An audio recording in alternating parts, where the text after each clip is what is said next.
Sir त्रिवल्लाचार्य स्वामी ग्रंथराज कुरल काव्य में यहाँ 102 परिच्छेद में समझा रहे हैं लज्जाशीलता। मानव के अंदर सभी मानव एक से हैं, सभी भोजन करते हैं, सभी वस्त्र पहनते हैं, सभी संतान को जन्म देते हैं। इसलिए इससे मानव की विशिष्ट पहचान नहीं मानवों में। यदि विशिष्ट पहचान तुम्हारी बनती है तो एक लज्जा की भावना। जिसके पास लज्जा गुण है वो अपने आप में महान है। जिसके पास लज्जा है वह धर्म की रक्षा करेगा, समाज की रक्षा करेगा, वो स्वयं की रक्षा करेगा। आप विश्वास मानिए, क्या प्रशांत एक व्यक्ति ने विशेष गुण है, आपके निजी विशेष गुण हैं, पर आपके निजी विशिष्ट गुण से पूरा दर्शन महकता है। जैसे कि एक बगीचे में रात रानी का पौधा लगा हुआ है। एक बगीचे में रात रानी का पौधा लगा हुआ है, मात्र एक पौधा। बगीचा बहुत विशाल है। वहां से जब भी कोई गुजरता है शाम को तो महक खिल जाती है। तो नाम क्या चलता है, अरे भाई आम्र बगीचे में बहुत सुगंध आती है। एक पुष्प ने पूरे बगीचे की प्रसिद्धि करा दी। आप अपने द्रोणगिरी में 24 जिनाल में विशाल त्रिमूर्ति विराजमान की, तो वो त्रिमूर्ति को देख करके व्यक्ति कहता है कि ओह कितने सुंदर भगवान है। तो 3 प्रतिमाओं ने पर पूरे क्षेत्र की पहचान बना दी। चलिए, अभिनंदन जो था वो भारतीय सेना में सैनिक था, ठीक है। वो कोई जैन धर्म और जैन समाज की प्रभावना के लिए भर्ती नहीं हुआ था, अपना जीवन जी रहा था, ठीक है। परंतु उस युवा ने देश के प्रति बहुमान रखा और अपने प्राणों की चिंता नहीं की, पर हमारे देश के रहस्य को सुरक्षित रखा। तो पूरे देश में अभिनंदन का नाम चला, पर जैन वीर निकला कि नहीं निकला? अभिनंदन कौन? जैन है ना, जैन। तो पूरे जैन समाज मुस्कुराई कि नहीं मुस्कुराई? वो दक्षिण भारत में जन्मा, पूरे राष्ट्र मुस्कुराया। चलिए, वैशालिक भगवान महावीर, वो अपने एक पिता सिद्धार्थ के बेटे हैं। वो तो अपने पिता के पुत्र हैं, पर उन्होंने ऐसा काम किया कि सारे विश्व में भारत की पहचान अहिंसा के नाम से कराई है। भारत की पहचान, जैन समझ के नहीं, भारत की पहचान। अभी हम लोग चले आ रहे थे, एक आदमी था ग्रामीण, बिल्कुल सामान्य, जैसे अर्ध विक्षिप्त हो। उसने जैसे ही देखा मुनि महाराजों को, वो कहता जय जिनेंद्र, जय जिनेंद्र। अब सोचिए, ये आप लोगों की महिमा है। आप आपस में जय जिनेंद्र बोलते हो ना, तो लोग सुनते ना। तो देश का पागल भी जैन को देखता ना, तो जैन से जय जिनेंद्र ही करता है। तो बच्चे में जय जिनेंद्र भाषा में छाया कि नहीं छाया? अब तुम्हें ही शर्म आ रही है कि तुम्हें नहीं करना चाहे जय जिनेंद्र। नमस्ते साहब कर रहे हो तो भाई ठीक है, नमस्ते तो जगत को मालूम है। आपको चाहे जैन हो अजैन हो कोई भी हो, आपको सबसे जय जिनेंद्र ही करना चाहिए। जब आप जय जिनेंद्र करेंगे तो वो भी सुन के जय जिनेंद्र करेगा। हो सकता है वो जीव को तुम्हारे जय जिनेंद्र अंदर चला गया, सम्यक प्राप्त कर ले। इसलिए जिस विषय में लज्जा आना चाहिए उस विषय में लज्जा करना चाहिए। जहां लज्जा की आवश्यकता नहीं है वहां लज्जा की क्या आवश्यकता? तुमको लज्जा आ रही है जय जिनेंद्र करने में, धिक्कार हो तुम्हारे लिए। हाँ, रात्रि में भोजन करने में लज्जा आना चाहिए कि हम जैन हैं, कैसे कर सकते हैं? ओ बालक वीर, आपसे ही करे बेटा, तू ही तो एकमात्र यहाँ छत्री दिख रहा है, बाकी इससे क्या बात करेंगे जो मुंह चुमुड़ाए बैठे हैं। सुन बालक, ये तुमने खींच के रखी ना, ये झुकना नहीं चाहिए। मतलब समझाया बेटा,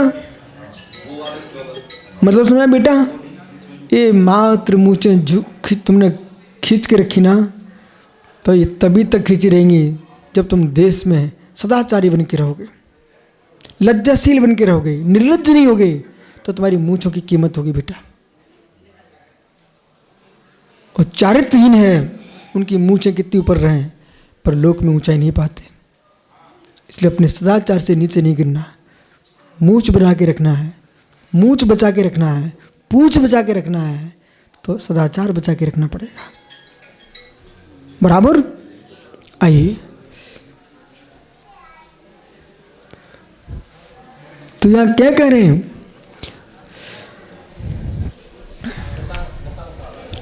बसंती सर्वदेकेस्मिन् प्राणप्रदेहिनां नरस्योक्त किंतु लज्जामानोऽस्ति ध्रुवम्।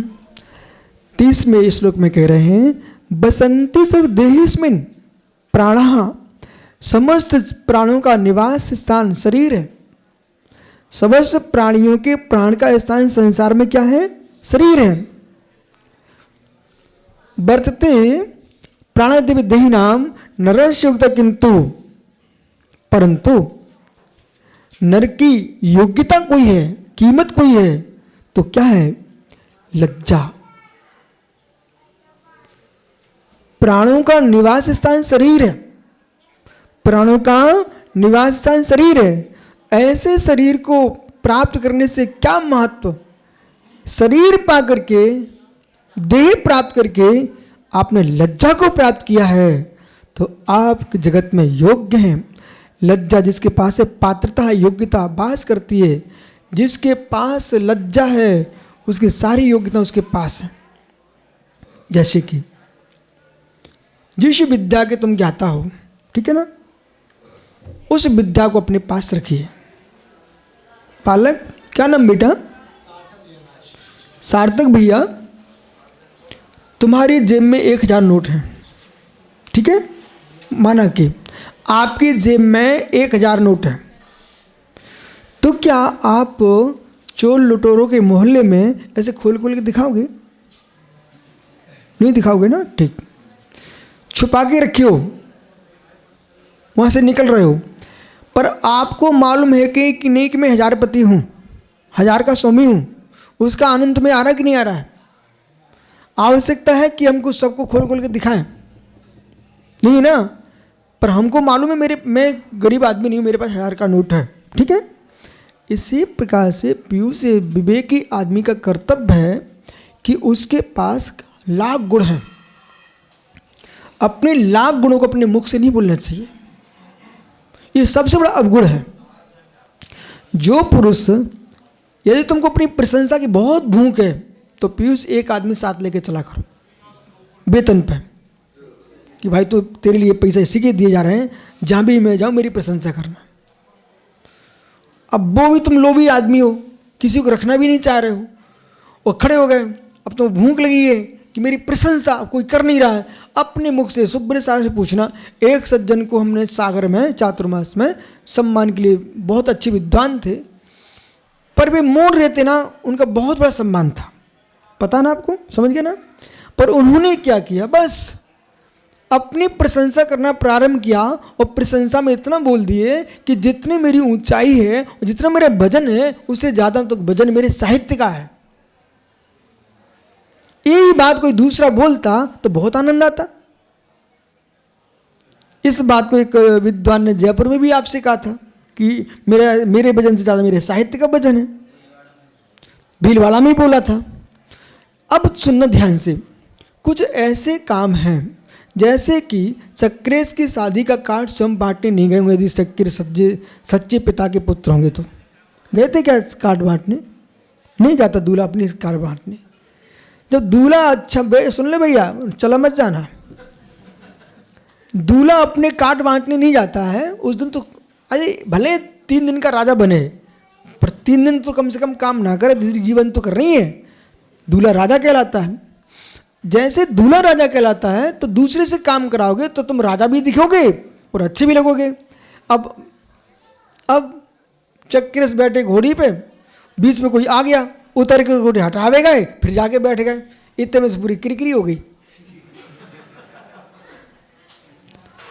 इसलिए यहां पर आचार्य महाराज कह रहे हैं लज्जाशीलता होना चाहिए। आपके पास जितने गुण हैं वो तो आपके हैं ही, धीरे धीरे प्रकट होंगे। सुनो भैया सुब्रत सागर जी, चाहे बेटा बोले ना बोले, चाहे बेटा बेटी बोले ना बोले, शादी के योग्य हो जाते हैं तो माता पिता स्वयं सोचना शुरू करते कि नहीं करते? करते कि नहीं करते? जब पिता समझ लेते, माँ समझ लेती है तो आपस में चर्चा करने, भैया बेटी शादी की योग्य हो गई है, बेटा शादी की योग्य हो गया है, स्वयं वे तुम्हारी व्यवस्था करना प्रारंभ करने लगते हैं। जैसे उम्र बढ़ने पर तुम्हारे शरीर की युवा अवस्था देख करके पुरुषत्व प्रकट हो गया है तो माता पिता तो शादी की व्यवस्था करने लगते हैं, ऐसे ही तुम्हारे गुणों का गुरुत्व प्रकट होने लगता है। तुम मोड़ रही है, सारे समाज पूरा राष्ट्र तुम्हारी प्रशंसा की शादी करेगा।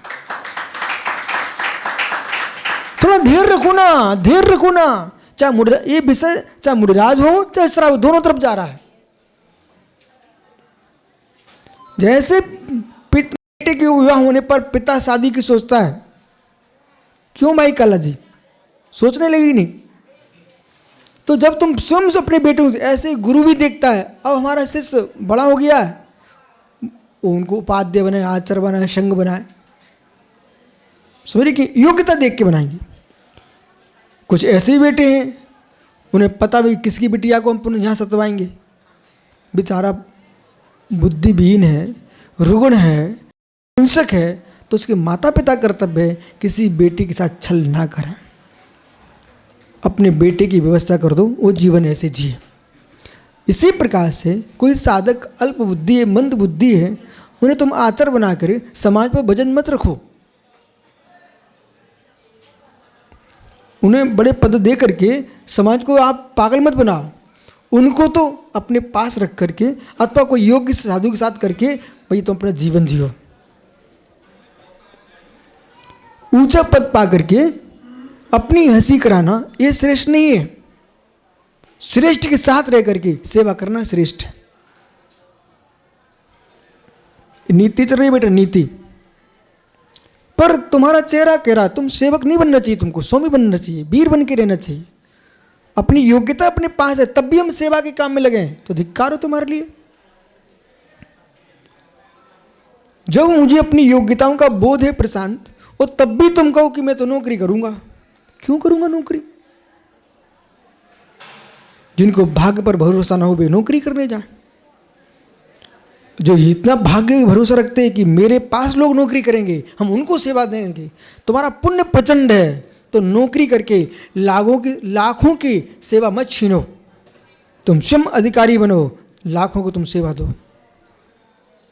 बोलो सुब्रत सागर। आदमी को अपनी योग्यताओं का बोध होना चाहिए है, उन योग्यताओं का विपर्यास नहीं होना चाहिए। आपके अंदर क्षमता है, तुम लाखों को पालन कर सकते हो तो वही काम करिए आप। शास्त्रों में सब लिखा है, इस नक्षत्र इस मुहूर्त में दीक्षा दी गई है, उस 1000 साधुओं की सेवा करेगा, रक्षा करेगा, पालन करेगा।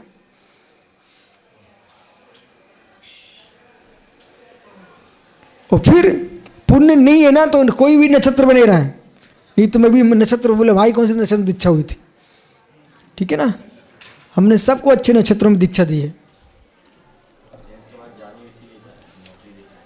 ठीक है। जैन समाज देश की चलती फिरती बैंक है, आपको बोध होना चाहिए, सबको उसका गौरव होना चाहिए आपको। और बुद्धि विशाल है, हर व्यक्ति इस बात को मानता है। सात्विक लोग हैं ये लोग, धर्म के अनुसार जीते हैं, धर्म में जीते हैं, धर्म को अपने अनुसार नहीं चलाते, उसका नाम जैन धर्म है, जैनी।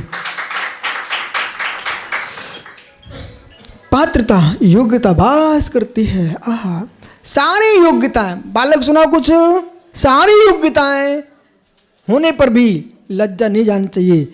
योग्यताएं भर के रखो, जैसे बैग में पैसे भरे रखें, दिखाते नहीं हो तुम धनपति हो। ऐसी योग्यताओं को रखो अपने पास लज्जा के साथ। जब जब तुम्हारी प्रशंसा कोई बड़ा आदमी करे तो सिर्फ ऐसे नहीं करना, हाँ मैं ऐसा हूं ना इसलिए तो प्रशंसा हो रही है, तू पागल आदमी है, अब नहीं होगी। जब जब तुम्हारी प्रशंसा चले, सोनू चेहरा नीचे हो जाना चाहिए।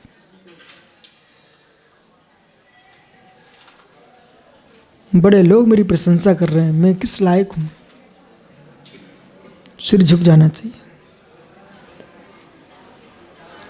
जिनके चरणों में हम जिए हैं, जिनसे सीखा है, वो भी आज मुझे प्रशंसा कर रहे हैं, तो मैं सिर पर नहीं बैठना है, उनके चरणों को ही देखना है, क्योंकि आपके चरणों के एक प्रसाद से ही हमने पाया है। भक्ति की लज्जा की भाषा यही बोलेगी, हम मानते तुम्हारा पुण्य है, सब मुझे मालूम तुम्हारा पुण्य है, लेकिन तब भी यही बोलना, ये आपकी अनुकंपा है हमारे ऊपर। भाषा का अमृत अमृत से भी मीठा होता है, संजन सा के बराबर। इस प्रकार समझना, लज्जाशील नहीं होता दंभी, और दंभी नहीं होता लज्जाशील।